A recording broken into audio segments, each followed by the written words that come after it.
Carl Jung made a discovery that shook him to his core and forced him to question everything he thought he knew about human nature and social organization. In his most private research, Jung uncovered why society harbors such deep, primal terror toward men who dare to dream without grinding themselves into dust. This isn't just cultural preference or economic necessity.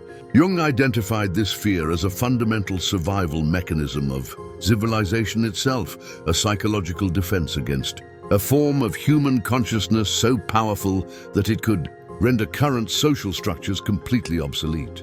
What Jung discovered about why society must destroy or control these dreamers will reveal the darkest secrets about how human potential has been systematically suppressed for centuries. If you want to understand Jung's most disturbing insights into the psychological warfare being waged against human potential, subscribe to the channel, hit that like button, and tell me in the comments if you've ever felt like society was actively trying to crush your ability to dream big while staying true to yourself. Jung's investigation began with a simple but profound observation. Every society throughout history has developed elaborate mechanisms to ensure that big dreams remain connected to exhausting effort. This connection isn't accidental or natural. It's artificially maintained because societies discovered that when people learn to dream without grinding, they become essentially ungovernable. Jung realized that the man who dreams without grinding represents what he called liberated consciousness, a form of awareness that sees through the illusions that keep people trapped in systems of control and exploitation. The fear begins with what Jung identified as dream contamination, anxiety. When someone demonstrates that extraordinary visions can be pursued through ease, flow, and natural timing rather than desperate grinding, it awakens dormant dreams in others that society has worked hard to suppress. Jung observed that most people carry buried dreams that they've abandoned because they were taught that pursuing them would require sacrifices they weren't willing to make. The man who dreams without grinding proves that these sacrifices might have been unnecessary, triggering what Jung called collective grief over abandoned possibilities. But Jung's most disturbing insight was that society fears these dreamers because they expose what he termed the exploitation equation. Current social and economic systems depend on people believing that achievement requires suffering, that success demands sacrifice, that dreams can only be realized through grinding that depletes human energy and spirit. The man who dreams without grinding threatens this equation by proving that extraordinary results can emerge from alignment, wisdom, and strategic patience rather than from exhaustion and desperation. Jung discovered that this fear operates at what he called collective unconscious levels. Society doesn't consciously decide to suppress these dreamers. The suppression emerges automatically from psychological defense mechanisms embedded in the collective psyche. When a civilization encounters someone who represents expanded human possibility, it instinctively mobilizes every available resource to either co-opt, marginalize, or destroy that threat to its foundational assumptions. The terror intensifies because the man who dreams without grinding possesses what Jung called reality creation capabilities.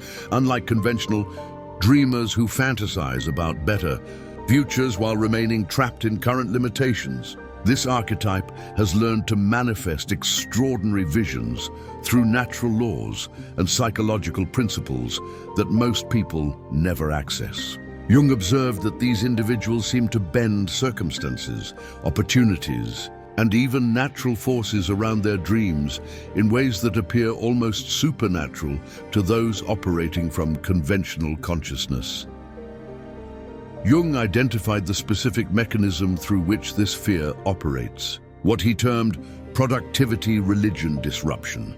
For centuries, societies have elevated grinding, struggling, and suffering into sacred virtues that give people's lives meaning and moral worth. The man who dreams without grinding commits the ultimate blasphemy against this religion by demonstrating that meaning, worth, and achievement can emerge from ease, joy and natural expression rather than from sacrifice and struggle. What makes this threat so existential is that it challenges what Jung called collective identity. Foundations. Most societies define themselves through shared struggle, through the heroic narrative of overcoming obstacles, through pure effort and determination.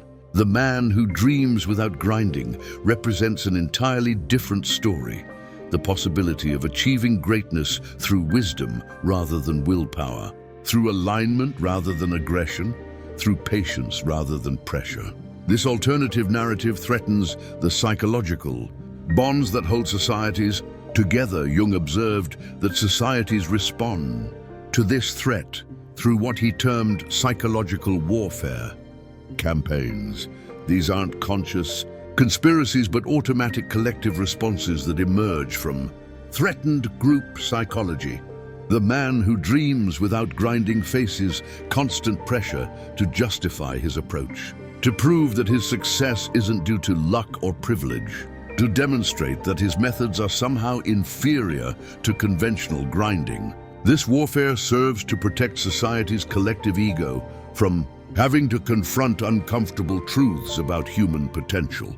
Fear deepens because this archetype often demonstrates what Jung called a sustainable success, achievements that continue generating value without requiring constant grinding to maintain. While others create accomplishments that demand ongoing exhaustive effort to sustain, he builds systems, relationships, and creations that flourish with minimal maintenance. This sustainability threatens those whose entire identity depends on believing that significant achievement requires permanent sacrifice and struggle.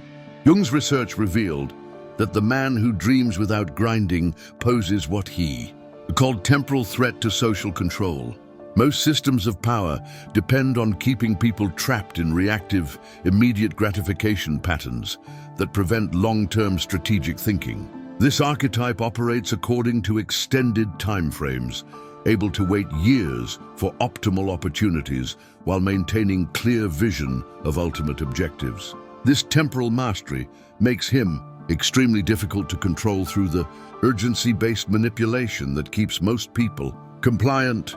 What Jung found most alarming was that this figure embodies what he termed post-scarcity consciousness, awareness that abundance is humanity's natural state and that scarcity is maintained artificially to preserve existing power structures. This consciousness is extremely dangerous because it reveals that most human suffering is unnecessary, most competition is manufactured, and most limitations are imposed rather than natural. When this awareness spreads, it threatens the psychological foundations of every institution that depends on artificial scarcity for its power and legitimacy. The terror escalates because the man who dreams without grinding often possesses what Jung called systemic insight, the ability to see through the facades and justifications that mask systems of control and exploitation. He recognizes that many institutions claiming to serve human needs actually create and perpetuate the problems they claim to solve. This insight makes him extremely dangerous because he can't be fooled by conventional propaganda or manipulated through traditional psychological pressure.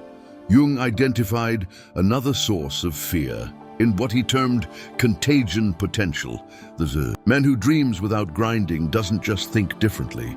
His presence actually changes the psychological environment around him.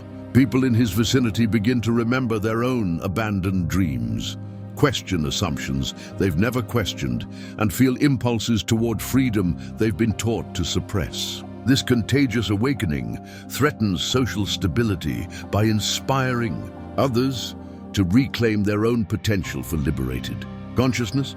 Society's fear becomes pathological when it encounters what Jung called integrated ambition, the ability to pursue extraordinary goals while maintaining health, relationships, creativity, and joy.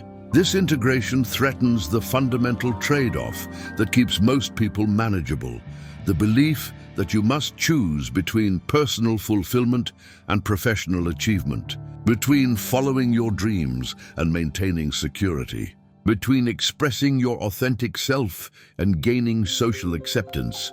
Jung observed that the fear often manifests through what he termed moral inversion, the tendency to label natural human capacities as somehow wrong, selfish or dangerous. The man who dreams without grinding is accused of being lazy when he's actually operating at peak efficiency, selfish when he's often more generous than those trapped in scarcity thinking, and unrealistic when he's more aligned with natural laws than those fighting against them through constant struggle. What Jung found most disturbing was that this fear reveals society's investment in what he called collective martyrdom and the shared belief that meaning comes through suffering and that ease equals meaninglessness. When someone demonstrates that profound meaning can emerge from alignment and flow rather than from struggle and sacrifice, it threatens the entire framework of meaning-making that most people depend on for psychological stability. The ultimate source of fear, according to Jung, is that the man who dreams without grinding represents evolutionary pressure on human consciousness itself. He embodies possibilities that transcend current human limitations and demonstrates capabilities that suggest our species is ready for its next developmental stage. This evolutionary pressure is natural and inevitable, but it threatens everything built on maintaining humanity at its current level of development. Jung concluded that society's fear of men who dream without grinding reveals something profound about human potential. We are capable of far more than current social arrangements allow or encourage. The terror isn't really about these individuals. It's about what their existence implies for everyone else. That we might have been accepting unnecessary limitations, that our suffering might be optional, that our dreams might be more achievable than we've been allowed to believe. The psychological violence directed toward these dreamers serves a crucial function. It protects people from having to confront the possibility that they might be capable of living entirely different kinds of lives. Rather than questioning the systems that constrain them, it's easier to attack those who have found ways to transcend those constraints. Rather than exploring their own potential for liberated consciousness, it's simpler to label such consciousness as impossible, dangerous, or selfish. Jung's final insight was perhaps his most prophetic: the emergence of men who dream without grinding signals that humanity has reached an evolutionary threshold. The choices we make in response to this emergence will determine whether we evolve consciously into expanded possibilities or resist evolution until external pressures force transformation. Through crisis and collapse, society fears these dreamers because they represent the possibility that human beings might learn to thrive rather than just survive, to create rather than just compete, to express their authentic nature rather than perform roles designed to serve systems that limit rather than liberate their potential. They prove that different ways of being human are not only possible, but potentially superior to the grinding, suffering, and struggle that we've been told are inevitable aspects of pursuing meaningful goals. The fear is ultimately existential because it forces the question: if extraordinary dreams can be pursued through ease and alignment rather than grinding and suffering, what does that say about the foundations of everything we call civilization? Jung believed that answering this question honestly might be the key to humanity's next evolutionary leap, or the catalyst for its greatest crisis. The men who dream without grinding aren't just living differently. They're proving that different lives are possible, and that proof threatens to transform everything about how we organize human potential and social possibility.